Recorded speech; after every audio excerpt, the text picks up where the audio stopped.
महिला डॉक्टर हत्या मामले को लेकर बिहार के जूनियर डॉक्टर ने अब इमरजेंसी सेवा ठप करने का ऐलान किया है। रात 10 बजे से सभी मेडिकल कॉलेज में स्वास्थ्य व्यवस्था ठप रहेगी। आपको बता दें कि पहले ही राज्य में ओपीडी सेवाएं ठप हैं और अब डॉक्टरों का ऐलान से मरीजों में बेहद परेशानी है। पीएमसीएच, एसकेएमसीएच, डीएमसीएच समेत सभी मेडिकल कॉलेजों में इमरजेंसी सेवा आज से ठप होगी। डॉक्टर लगातार राज्य और केंद्र सरकार से डॉक्टरों की सुरक्षा और कोलकाता कांड में कड़ी कार्रवाई की मांग कर रहे हैं।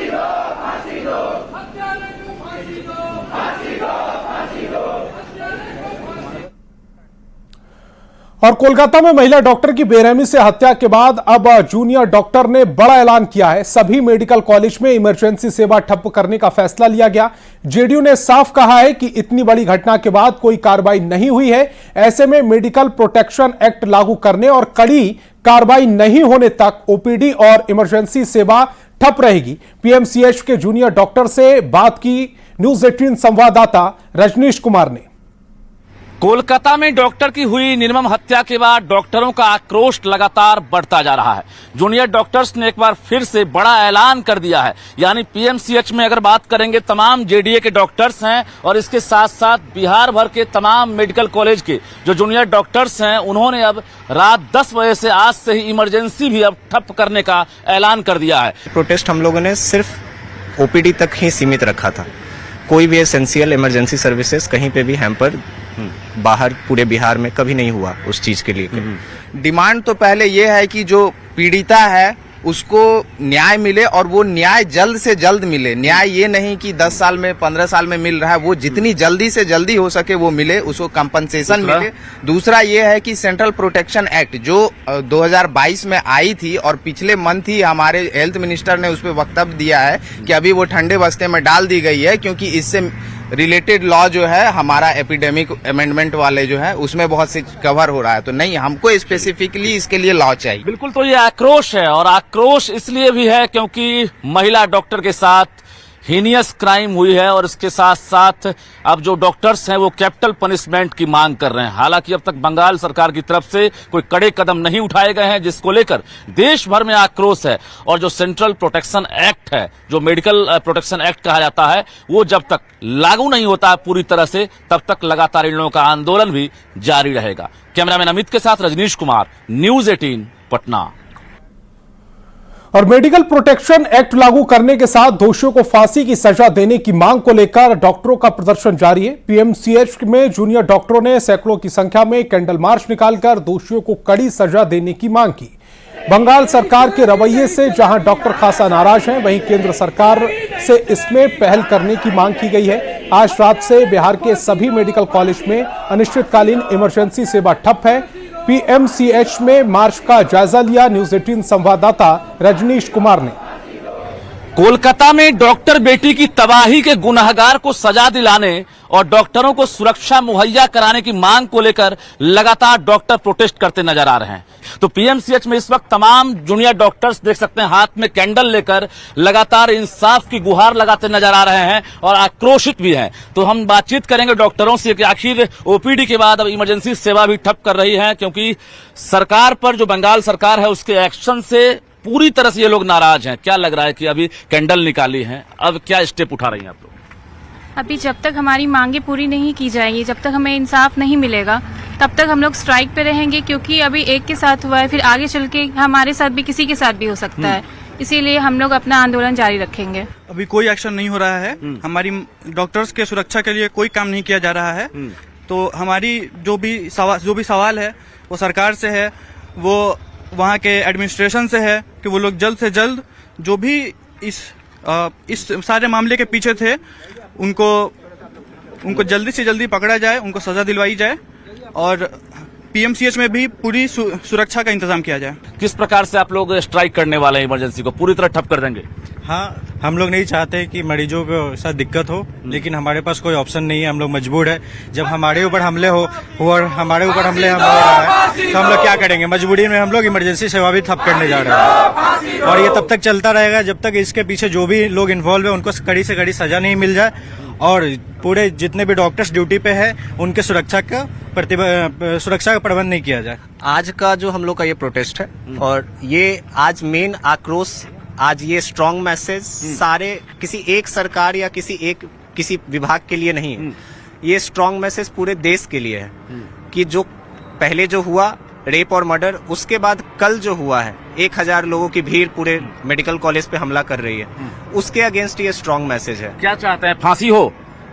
सजा तो कोर्ट तय करेगी, लेकिन आप जितने लोग इसमें कल्प्रिट हैं, अभी एक का उन्होंने गिरफ्तारी किया है, जितने भी लोग कल्प्रिट हैं ये वहाँ की सीबीआई की टीम अभी जांच कर रही है, उन सबको जल्द से जल्द सजा मिले। देखना ये होगा कि आखिर अब केंद्र सरकार हो या राज्य सरकार हो, डॉक्टरों को अब किस प्रकार की सुरक्षा मुहैया कराती है, और इसके साथ साथ जो सेंट्रल प्रोटेक्शन एक्ट है जिसकी लंबे समय से मांग की जा रही है, उस पर सरकार क्या विचार करती है। कैमरामैन अमित के साथ रजनीश कुमार, न्यूज 18 पटना। और कोलकाता में जूनियर डॉक्टर के साथ हैवानियत के बाद पूरे देश में डॉक्टर नाराज हैं। बिहार समेत देश के सभी राज्यों के अस्पताल में प्रदर्शन कर रहे हैं। अस्पताल में ओपीडी सेवा बंद है और इमरजेंसी सेवा चालू रखने का दावा किया जा रहा है। प्रधानमंत्री मोदी ने भी लाल किले से अपने संबोधन में कोलकाता के मामले की चर्चा की और राज्य सरकार को गंभीर होने की नसीहत दी। पटना के पीएमसीएच में मरीज डॉक्टर की हड़ताल की वजह से कई दिन से इलाज के इंतजार में बैठे हैं। परेशान मरीजों से बात की संवाददाता विनीता मिश्रा ने। कोलकाता में हुए घटना के बाद पूरे देश भर में डॉक्टर आक्रोशित नजर आ रहे हैं। डॉक्टर नाराज हैं। यही वजह है कि अलग अलग अस्पताल में डॉक्टर प्रदर्शन कर रहे हैं। ओपीडी सेवाएं ठप हो चुकी है। पीएम नरेंद्र मोदी ने भी माताओं और बहनों की सुरक्षा की बात आज अपने संबोधन में कही। उन्होंने साफ तौर पे कहा है कि सुरक्षा बहुत जरूरी है। अगर सुरक्षा नहीं होगा, आक्रोश होगा, और उस आक्रोश का नतीजा ये है कि पीएमसीएच, जिसे सूबे का सबसे बड़ा अस्पताल कहा जाता है, वहां की स्थिति हम आपको दिखा रहे हैं। जो मरीज है वो 2 दिन 3 दिन से आकर यहाँ बैठे हुए हैं क्योंकि हड़ताल चल रहा है, और ऐसे हड़ताल में इनका इलाज मुमकिन नहीं हो पा रहा। एक माता जी यहाँ पे हैं, इनके पैर में पूरी स्वेलिंग है। कहाँ से आई हैं? बिहार में, रोहतास से। रोहतास से आई हैं। इलाज नहीं हो पा रहा है। तो ये देखिए, रोहतास से आई हैं, पैर इनका पूरा जो है वो फूल चुका है, तबीयत इनकी खराब है, लेकिन इलाज नहीं हो पा रहा है। कारण ये है कि डॉक्टर नाराज हैं, डॉक्टर आक्रोशित हैं, और उसका खामियाजा इन्हें भुगतना पड़ रहा है। पीएम नरेंद्र मोदी ने साफ तौर पे कहा कि आक्रोश होगा, लेकिन राज्य सरकार को सख्त होना होगा। जब ऐसी घटनाएं घटती है तो त्वरित उस पर कार्रवाई करनी होगी, सजा देनी होगी, तभी कानून के प्रति लोग सजग होंगे, उनके अंदर एक डर होगा। और जब डर होगा तो ऐसी तस्वीर नजर नहीं आएगी जो पीएमसीएच में फिलहाल नजर आ रही। यहाँ देखिए, पंखे बंद हैं, और इतनी गर्मी में ये जो तमाम मरीज हैं इंतजार कर रहे हैं, बैठे हुए हैं कि कब जो हड़ताल है वो खत्म होगा, कब डॉक्टर की नंबर लगाई जाएगी और इनका इलाज समुचित ढंग से हो पाएगा। कई दिनों से ये लोग आके बैठे हुए हैं। हमारे लोग पटना नौतपुर से। कब आए? कॉलेज से आए हैं। नहीं इलाज हो पा रहा है, इंतजार में कर रहे हैं। इंतजार कर में। तो यहाँ जो लंबी तस्वीर है देखिए, अलग अलग जो मरीज हैं सभी यहाँ बस बैठे हुए हैं इस इंतजार में कि कब उनका इलाज होगा। कोई खोज खबर लेने वाला इनका नहीं है। इन्हें पता नहीं चल पा रहा है कि आखिर इलाज इनका होगा तो कब होगा। और लंबी तस्वीर, मरीज आ रहे हैं, बैठ रहे हैं, कोई 2 दिन से, कोई 3 दिन से आके बैठा हुआ है इस इंतजार में कि कब उनका इलाज होगा। डॉक्टर आक्रोशित हैं, और इस वजह से तमाम जो अस्पताल हैं उनकी सेवाएं फिलहाल ठप है। कैमरामैन अमित के साथ विनीता मिश्रा, न्यूज 18 पटना। कोलकाता में रेप मर्डर केस के बाद पूरे देश में गुस्सा है। कल अस्पताल में हुए तोड़फोड़ के बाद एनएमसीएच के जूनियर डॉक्टरों ने एक बार फिर से अनिश्चितकालीन हड़ताल पर चले गए हैं। डॉक्टरों के हड़ताल पर जाने की वजह से स्वास्थ्य सेवा पूरी तरह से ठप है। जूनियर डॉक्टरों ने अस्पताल परिसर में आक्रोश मार्च निकालकर अपना विरोध व्यक्त किया।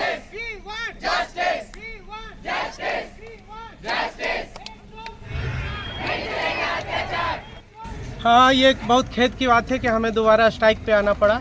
और जैसे जैसे विजुअल हम लोग ने रात में देखे हैं आरजीकर मेडिकल कॉलेज से, वहाँ पे हज़ारों की मॉब, हज़ारों में लोग आते हैं और आरजीकर मेडिकल कॉलेज में घुसकर वहाँ के डॉक्टरों, वहाँ के सामान, इमरजेंसी हॉस्पिटल सभी जगह तोड़फोड़ करते हैं। बिल्कुल वो दृश्य देखकर आपको डर लगा, आपको शरीर में सिहरन हो जाएगा। इसी सब दृश्यों को देखकर वहाँ से आए मैसेजों, और वहाँ पे जो हमारे चिकित्सक बंधु हैं उनसे बात करके हम लोग ने डिसीजन लिया है कि यहाँ पे उनका बंद करके अपना आकस्मिक जितने भी सेवाएं हैं, आपातकालीन सेवाएं और गैर आपातकालीन सेवाएं, सभी को बंद कर उनकी आवाज़ को यहाँ एनएमसीएच की धरती से हम लोग बुलंद करेंगे। आपके घर में अगर 100 लोगों का परिवार है, उस घर में कोई घुस के रेप हो जाए, मर्डर हो जाए आपकी बहन बेटी का, उसी तरह से हॉस्पिटल भी हम लोग परिवार की तरह सेवा करता है। रात में जहाँ पे 100 लोग से ज़्यादा लोग उस हॉस्पिटल में मौजूद है, वहाँ पे घुस करके रेप हो रहा है, मर्डर हो रहा है, तो इससे ज़्यादा शर्मनाक और क्या हो सकता है। देखा था खून जांच करेला रिपोर्ट धायल डॉक्टर रहे ना रहे। क्या बोला? डॉक्टर कहा है कि हड़ताल है। कितनी दिक्कत होगी अब मरीज को? ये 5-4 दिन से। मेरा पिताजी की तबीयत खराब है, टीबी का पेशेंट है। यहाँ फिलहाल अभी डॉक्टर साहब आने रहा, हड़ताल के कारण बहुत समस्या होता है। 3-4 बार बुलाने जाते हैं, उसके बाद में फिर वहाँ पे ज़्यादा बोलते टेढ़ी मेढ़ी से, उसको जल्दी आते हैं नहीं, बहुत समस्या होता है। इस कारण हर रोगी का मतलब दिक्कत ही दिक्कत है अभी। और कोलकाता में महिला डॉक्टर से रेप और हत्या की घटना की चिराग पासवान ने निंदा की। चिराग पासवान ने कहा कि जिस तरह से घटना स्थल पर हजारों की संख्या में असामाजिक तत्व जमा हो गए और तोड़फोड़ की, क्या यह साजिश के तहत सबूत मिटाने के लिए किया गया? ये तमाम बातें जांच का विषय है। चिराग ने कहा कि ममता सरकार आंख मूंद कर बैठी हुई है। कल जिस तरीके से घटना स्थल पर देर रात हजारों की संख्या में असामाजिक तत्व गए, उन्होंने तोड़फोड़ की, क्या ये किसी साजिश के तहत था? किसी एविडेंस को मिटाने के लिए था? किसी को बचाने के लिए था? किसी को फंसाने के लिए था? ये तमाम बातें जांच का विषय हैं। पर जब वहाँ की सरकार इसके ऊपर आंख मूंद कर बैठती है, चिंता वहाँ से शुरू होती है। और पटना सिटी से बड़ी खबर है, जहां सुल्तानगंज में अपराधियों ने एक युवक की गोली मारकर हत्या कर दी। इस घटना के बाद पूरे इलाके में सनसनी फैल गई। एफएसएल की टीम मौके पर पहुंचकर पूरे मामले की जांच में जुट गई। बताया जा रहा है कि मोहम्मद रागिब बाइक मैकेनिक का काम करता था। पुलिस परिवार के सदस्यों से बातचीत कर रही है, वहीं अगल बगल के सीसीटीवी कैमरे भी खंगाल रही है। और जमुई की रहने वाली तारा देवी, जिसके पति की मौत शराब पीने की वजह से हो गई थी, अगर उस वक्त जीविका दीदी का साथ उन्हें ना मिला होता तो उनके सामने रोजी रोटी का संकट खड़ा होता। लेकिन जीविका योजना ने उनकी जिंदगी की मुश्किलों को न सिर्फ कम किया, बल्कि आज वो अपनी 3 बेटियों को पढ़ाकर अच्छे से उनका पालन पोषण कर रही हैं। एक रिपोर्ट देखिए।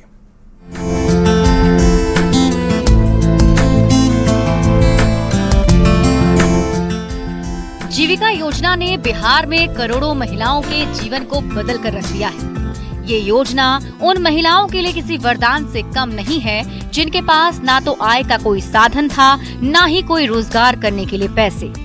कुछ ऐसी ही जिंदगी बदली जमुई जिले के सदर प्रखंड के भजौर गांव की रहने वाली तारा देवी की। इनके पति की मौत 2022 में शराब पीने की वजह से हुई थी। पति की मौत के बाद इनके सामने अपनी 3 बेटियों के पालन पोषण और उनकी पढ़ाई लिखाई की जिम्मेदारी थी।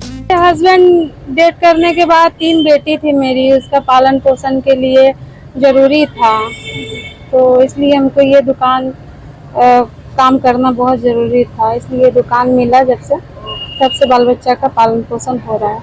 1 साल से चला रहे हैं और फल फ्रूट चाय बिस्किट सब चीज देते हैं। जो यहाँ पे पेशेंट को जरूरत लगा वो सारा चीज रख रहे हैं और प्रतिदिन का 400 हो जा रहा है, सब मिला करके। पति की मौत के बाद इनके सामने सबसे बड़ी परेशानी थी बच्चों का पालन पोषण करना। ऐसे में तारा देवी को जीविका योजना का सहारा मिला। योजना से जुड़कर उन्होंने 2 बार 50-50 हजार रुपए का कर्ज उठाया। कर्ज के पैसे से जमुई के सदर अस्पताल में एक दुकान खोली। इस दुकान में वो फल, दूध और चाय बेचती हैं। जीविका की मदद से दुकान खुलने के बाद इनकी जिंदगी पूरी तरह से बदल गई। जीविका से बहुत सपोर्ट मिला, ये दुकान मिला, जगह मिला और उससे जब मेरे पास पैसा नहीं था तो पैसा भी, लोन भी मिला उनसे और सबका साथ भी मिला, सपोर्ट भी मिला। बहुत उस समय तो बहुत दिक्कत था, बाल बच्चा के लिए पालन पोषण के लिए बहुत दिक्कत था। फिर किसी के सामने फिर हाथ पसारना पड़ता हमको, किसी न किसी से मांगना पड़ जाता। वो भी इतना अच्छा से पालन पोषण नहीं कर पाते जितना अभी हम खुद से कर रहे हैं। ये छोटी सी दुकान तारा देवी के लिए बड़ा सहारा बना। इस दुकान से आज ये 3 बेटियों को न सिर्फ अच्छे से पालन पोषण कर रही हैं, बल्कि उन्हें पढ़ा भी रही हैं और खुद आत्मनिर्भर बनकर दूसरों के लिए मिसाल बन गई हैं। जमुई की रहने वाली तारा देवी सरकार की इस योजना की तारीफ करते नहीं थकती हैं। उनका कहना है कि अगर इस योजना का साथ उन्हें ना मिला होता तो उनके लिए बच्चों का पालन पोषण और उनकी पढ़ाई करवा पाना मुश्किल था। Bureau report, news 18।